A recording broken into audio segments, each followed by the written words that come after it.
Pourquoi avoir accepté ou du moins avoir voulu parler de la situation dans les médias? Pour aider les ceux qui sont restés sur la rue. J'en connais 6 à Montréal. 6 vétérans, il y en a un qui a fait 31 ans. Il est sur la rue. C'est pas cool qu'il n'y a pas de pension. Parce que ça va pas bien là-dedans. Situation d'itinérance, suicide. Les traumas causés par des années à servir dans les forces armées plongent certains anciens combattants dans un tumulte de difficultés. Déployés entre autres en Syrie, en Haïti, au Rwanda et en ex-Yougoslavie, Sylvain n'aurait jamais cru que sa plus grande bataille se mènerait dans les rues de son propre pays. C'est 6 à 10 000 itinérants, vétérans. Partout il y en a un peu plus dans l'Ouest. Il y a 3 à 5 000 à Montréal. Là-dessus, il y a 17 à 20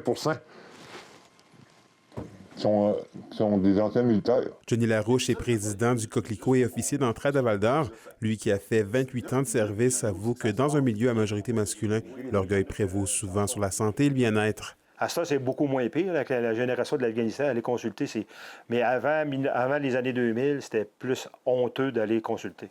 Les suicides, là, je ne mens pas. L'année qu'on est revenu en Yougoslavie, de la Yougoslavie, il y a eu 17 suicides juste au régiment, au bataillon. Sur 500. C'est-tu normal pour toi?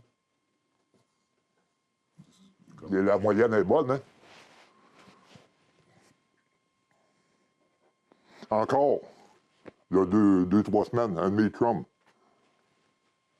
il s'est accroché. Bien que selon Johnny Larouche, la tendance vient à changer, c'est encore plusieurs d'entre eux qui s'isolent. Lui et ses collègues des Légions de Rouyn-Noranda, Amos et Val-d'Or se sont donc donné comme ultime mission de sortir les anciens combattants de leur réclusion. On a un compte pour les vétérans qui sont dans le besoin. Des fois, il y en a qui sont à faible revenu. Des fois, il y en a qui ont besoin pour l'aide alimentaire ou l'aide au loyer.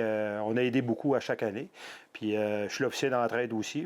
L'officier d'entraide, c'est ça, c'est pour aller voir les vétérans qui ont des problèmes aussi avec des programmes avec anciens combattants. Ce dernier juge que le Québec et les milieux francophones pourraient être plus reconnaissants du travail fait par ces vétérans en leur reconnaissant certains privilèges acquis dans d'autres provinces comme l'Ontario. Exemple aussi les plaques d'immatriculation de vétérans qu'on a, mais ça donne le stationnement gratuit.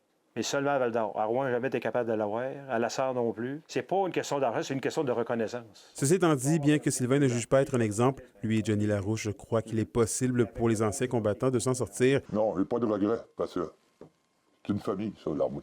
Surtout dans les armes de combat. Tu passes tellement d'années avec les mêmes personnes que c'est comme des frères. Toutefois, il faut, selon eux, donner les outils nécessaires aux futurs membres des Forces canadiennes afin de les aider à garder la tête hors de l'eau et pour les inciter à s'impliquer. Anthony Dallaire, pour RNC Nouvelles.